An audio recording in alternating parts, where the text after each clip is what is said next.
అందులో 4వది సామెతల పుస్తకం 15వ అధ్యాయం. సామెతల పుస్తకం 15వ అధ్యాయం 8వ వచనాన్ని చూడండి.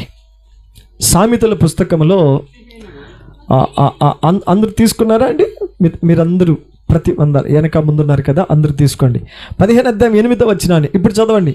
భక్తిహీనులు అర్పించు బలులు యెహోవాకు హేయములు, యథార్థవంతుల ప్రార్థన ఆయనకు ఆనందకరము అని చెప్పాడు. రైట్. ఇప్పుడు ఎవరు ప్రార్థన వింటున్నాడు? మళ్ళీ ఇక్కడ యథార్థవంతుల ప్రార్థన. పెద్ద పెద్దగా చెప్దాం. ఎవరి ప్రార్థన? ఇంకొకసారి, ఎవరి ప్రార్థన? ఇక్కడ ఎంతమంది యథార్థవంతులు ఉన్నారంటారు? హలో, మీరు నిజమైతే చేయి ఫుల్ హ్యాండ్. ఇది ఆప్ ఏం లేదు.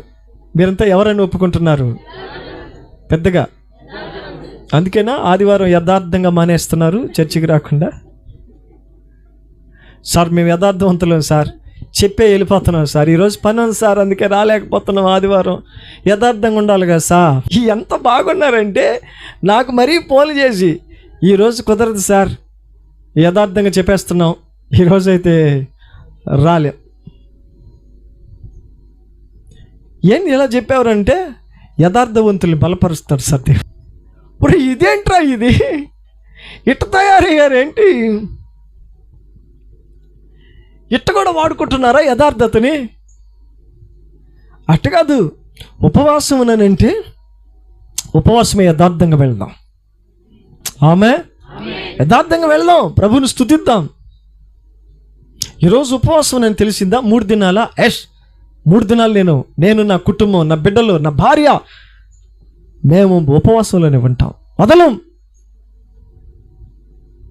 వెళ్దాం. అది మనం దేవుని పనిలో యథార్థులమైతే దేవునికి ఇవ్వడంలోనూ దేవుని దగ్గర తీసుకోవడంలోనూ కూడా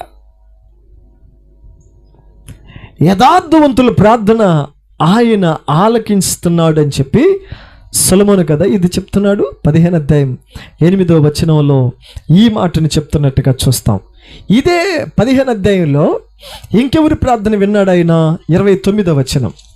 ఇదే 15వ అధ్యాయంలో 29వ వచనాన్ని, భక్తిహీనులకు యెహోవా దూరస్తుడు, నీతిమంతుల ప్రార్థన ఆయన అంగీకరిస్తున్నాడు. చప్పలు కొట్టి దేవుని స్తుతిద్దాం. ఇక్కడ praise the Lord, hallelujah. Right. ఇది చెడు కాలం గనుక మీరు ఊరుకొని ఏం చేస్తారు? ప్రార్థన చేయండి. ప్రార్థన ఎవరికి చేయాలి? తండ్రి అయిన దేవునికి. ఎవరి ద్వారా చేయాలి? యేసుక్రీస్తు నామము ద్వారా. ఎవరి సహాయంతో చేయాలి? పరిశుద్ధాత్మ ద్వారా, ఆయన సహాయంతో. ఎవరి ప్రార్థన దేవుడు ఆలకిస్తున్నాడు లేకపోతే వింటున్నాడు? నెంబర్ 1, దేవుని నమ్మి పరిశుద్ధమైన దాని మీద తమను తాము కట్టుకునే వారి ప్రార్థన. 2వది, దేవుని నమ్మాలి అనే ఆశ గల వారి ప్రార్థన. 3వది, భక్తి గల వారి అందరి ప్రార్థన. 4వది, యథార్థవంతుల ప్రార్థన. 5వది, నీతిమంతుల ప్రార్థన ఆయన వింటాడు.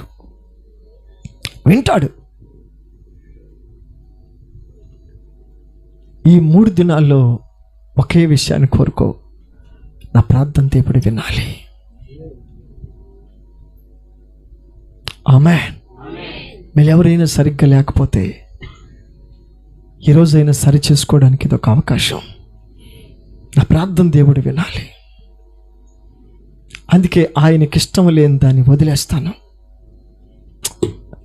నా ప్రార్థన దేవుడు వినకుండా ఆయనకి ఇష్టం లేని పనులను చేసుకుంటూ పోయేదానికంటే వాటిని వదిలిపడేసి నా ప్రార్థన దేవుడు వినాలి అనే ఆశతో ఆయనకు ఇష్టం లేని దాన్ని ఈరోజు వదిలేస్తాను. చెప్దాం, ఆయనకి ఇష్టం లేని దానిని నేను వదిలేస్తాను. ఎందుకు? నా ప్రార్థన దేవుడు వినాలి. నా ప్రార్థన దేవుడు వినాలి. Hello, right. ఇందులో 3వది, ఎవరి ప్రార్థన దేవుడు వినడు? చెప్పుకుందాం. ఎవరి ప్రార్థన దేవుడు వినడు. ఇది ఈరోజు నేను చెప్పాలనుకున్న విషయానికి ముగింపు మాట. మొదటిది ఏమన్నాను? ప్రార్థన ఎవరికి. తర్వాత ఏమన్నాను? ఎవరి ప్రార్థన దేవుడు వింటాడు. రైట్. మూడోది ఏమన్నాను? ఎవరి ప్రార్థన దేవుడు వినడు. నేను విన్నా, నువ్వు ఎక్కడి నుంచి లేసి నీ ప్రార్థన నేను వినను అని అంటాడంట. ఎవరి ప్రార్థన ఆయన వినకుండా పోయాడు. ఇది కదా మనం ఫైనల్గా ఇది గట్టిగా పట్టుకోవాలా. ఓహో, ఇలా ఉంటే దేవుడు మన ప్రార్థన వినడా? ఎలా ఉంటే దేవుడు మన ప్రార్థన ఆలకించడా? అట్టయితే ఇవన్నీ పెట్టుకొని నేను చేసిన ప్రార్థన ఇప్పటి వరకు పరలోకానికి చేరలేదా? అదంతా గాలికి కొట్టుకొని పోయిందా? అరే, నాకు తెలవలేదే. ఇలా ఉండకూడదు. నేను ఖచ్చితంగా నా ప్రార్థన దేవుడు వినాలనే ధ్యాసతో నేను మార్పు చెందుతాను. స్తోత్రం. మీరు సామెతల పుస్తకంలో ఇందాక చదువుకున్నట్టుగానే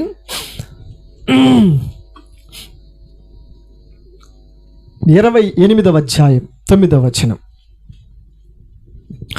28వ అధ్యాయము 9వ వచనాన్ని చదువుతాం. ధర్మశాస్త్రము వినకుండా చెవిని తొలగించుకొని, ఇది చూసారా ఎలా ఉందో? ఇంకొకసారి చదవండి అదే పదాన్ని. ధర్మశాస్త్రము వినకుండా చెవిని తొలగించుకుని వాని ప్రార్థన హేయం, అంటే ఇష్టం లేదు అని. ఏమ్మా, ఎవరి ప్రార్థన ఇష్టం లేదు? అరే అరే అరే అరే అరే ఏమయ్యారు మీరంతా? ఎవరి ప్రార్థన ఇష్టం లేదంట? ధర్మశాస్త్రమును వినకుండా చెవిని తొలగించుకునేవాడి ప్రార్థన అంటే అట్టడంట ఆయన. వాక్యాన్ని చదవకుండా, వాక్యాన్ని వినకుండా నేను ప్రార్థన చేస్తాను అని అంటే ఆయన అన్నాడు, లేచిపో పక్కకి, లేను వేడి నుంచే. నువ్వు లేవా, నేనే వెళ్ళిపోతాను పక్కకి. ప్రభువా ప్రభువా, నేను చాలా దశభాగం ఇచ్చాను ప్రభా. నార్మై చేపలు కొనిపెట్టేది నేనే ప్రభువా.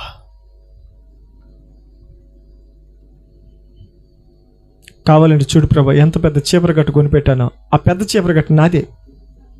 నేను స్వామి తెచ్చింది. ఈ పక్కుండే చాట కూడా నేనే తెచ్చింది. పాస్టర్ కూర్చుంటున్న కుర్చీ కూడా నాదే, నేను తెచ్చాను. నువ్వెందుకు బాబు? నీకు ఒక సంగతి చెప్పనా? బలులు అర్పించుట కంటే సమీపించి ఆలకించుట శ్రేష్టం. ఆమేన్. నీవు బలులు అర్పించబడలేదు. గట్టిగా స్తోత్రం, హల్లెలూయా. ఎందుకురా ఇవన్నీ? నువ్వు నా మాట వినకుండా ఈ కుర్చీలు ఎందుకు? నా మాట వినకుండా ఈ చాపలు ఎందుకు? నా మాట వినకుండా ఈ లైటింగ్ ఎందుకు? నా మాట వినకుండా ఈ మైకులు, ఈ డెస్కులు, ఇవన్నీ ఎందుకు? నాకు లంచం ఇచ్చావా? నాకు లంచం ఇచ్చావా ఎట్టని? ఇది లంచమా? నేను లంచగొండిని కాదు. నువ్వేం నాకు లంచాలు ఇవ్వాల్సిన అవసరం లే. ఇవన్నీ నువ్వు ఈకపోయినా నీ ప్రార్థన నేను వింటా. ఎప్పుడు? నా మాటను వింటే. హలో, నువ్వేమి ఇవ్వలే అంతే. ఈ గోళ్ళకి సున్నాలు నువ్వు ఇవ్వలే, ఉన్న సున్నాలు నువ్వు రాలగొట్టవలే. నువ్వేమి ఇవ్వలేదు, నువ్వేమి ఇవ్వలే. నువ్వు ఒక్క పని చేయి అంతే. ఏమిటా పని? మాట విను. నా మాట విను. ఆ మాట నిన్నేం చేస్తుంది తెలుసా? పవిత్రుడిగా మార్చేస్తుంది. స్తోత్రం దేవునికి. హల్లెలూయా. నా మాట నిన్ను పవిత్రుడిగా మారుస్తుంది. ఎక్కడ చెప్పాడు ఈ పదం? ఆయన యోహాను సువార్త 15వ అధ్యాయంలో కదా, ఇప్పుడు నా మాట మిమ్మలను పవిత్రులుగా చేసింది. ఇప్పుడు నా మాట మిమ్మలను పవిత్రులుగా పెద్దగా ఇప్పుడు నా మాట మిమ్మలను పెద్దగా చేయి పైకెత్తి చెప్దా. ఇప్పుడు నా మాట మిమ్మలను ఎప్పటికీ నా మాట మిమ్మలను తరతరాలకు నా మాట మిమ్మల్ని పవిత్రులుగానే ఉంచిపెడుతుంది.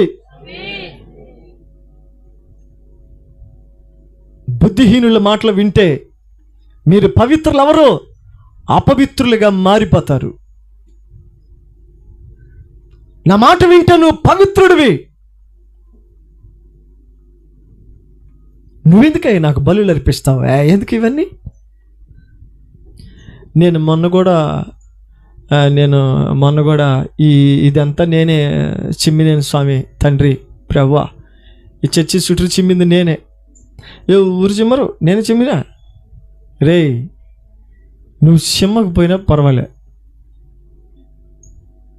నువ్వు చర్చి కాడ పనిచేసి తీరా వాక్యం చెప్పే టైంలో నువ్వు ఇక్కడ లేకుండా నువ్వు ఎక్కడో ఉంటే నేను చేసిన పనులే నన్ను కాపాడతాయి. నేను మందిరం కాడ చేసే పనులు అయ్యే నన్ను కాపాడతాయి. నేను ఉండవల్లాడా, నా పనులే నన్ను కాపాడతాయి. నోరు ముయ్యి, నీ పనులు కాపాడు.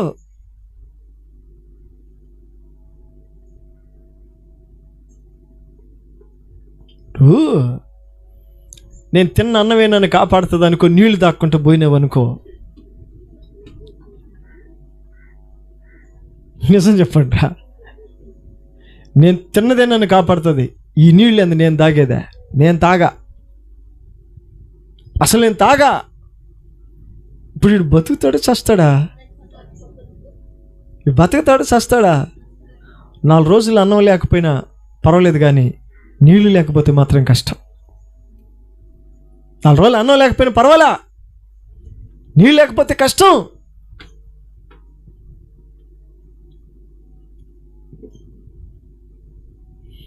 దేవుని వాక్యం కానీ మీరు యూట్యూబ్ చూసేటప్పుడు వాక్యం కానీ వస్తే టక్కన ఎగరగొట్టేసిది. ఇక ఏమన్నా కానీ వస్తే గుడ్లు అప్పగించుకొని చూస్తూ ఉండి, సెల్ ఫోన్లలో ఉండే నాటకాలు చూడండి ఎట్టుంటాయి. దేవుని బిడ్డలో అందరి చేతుల్లో 40,000 30,000 సెల్ ఫోన్లు వేసుకుంటున్నారు. ఒక్కొక్కడు చూస్తూ ఉంటారు యూట్యూబ్. పైకి కిందకి లాగి లాస్ట్కి ఏళ్ళకి ధనుర్వాతం వచ్చేది. రే, నెట్టి అలవాటు అయిపోయి నువ్వు ఆపిన ఆగదు, కటకట వణకుతూనే ఉంటుంది. వాక్యం వచ్చిందనుకో, ఆ షార్ట్ వీడియో సార్ ఉన్న చూడరు సార్, దాన్ని టక్కన పైకి నెట్టేస్తారు. నిజమా చెప్పు? ఇప్పుడు ఎట్ట చెప్పేది సార్ నిజమని? దేవుడు ఉండే స్థలంలో ఇది భయంకరం సార్. ఈయన అడిచేసి ఒప్పించేలాగున్నాడు మా చేత.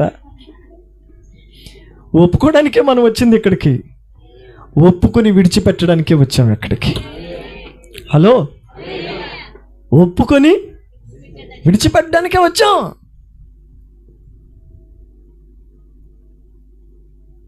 వాక్యం వినకుండా నువ్వు ఎట్ట చేస్తావు ప్రార్థన? ఆయన ఎట్టింటాడు అనుకుంటావు నువ్వు?